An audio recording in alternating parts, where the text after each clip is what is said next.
જોઈ શકો છો દેવાભાઈ ગયા હતા લાકડું લેવા। આ લાકડાને આપણે કાળભૈરવ બાપાના ધૂણામાં નાખવાનું છે। આપણો ધૂણો 24 કલાક ચેતન ધૂણો છે મિત્રો। ક્યારેક આવો વારાવરૂપ દર્શન કરો। તો તમે જોઈ શકો છો અમે જઈએ છીએ અત્યારે લાકડું ધૂણામાં મૂકવા।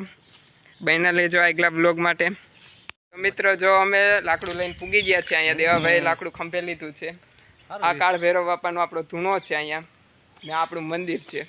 તો તમે આગલા બ્લોગ માટે બોલના રહેજો ને ચેનલને સબસ્ક્રાઈબ કરવાનું ભૂલતા નહીં। જય શ્રી રામ મિત્રો।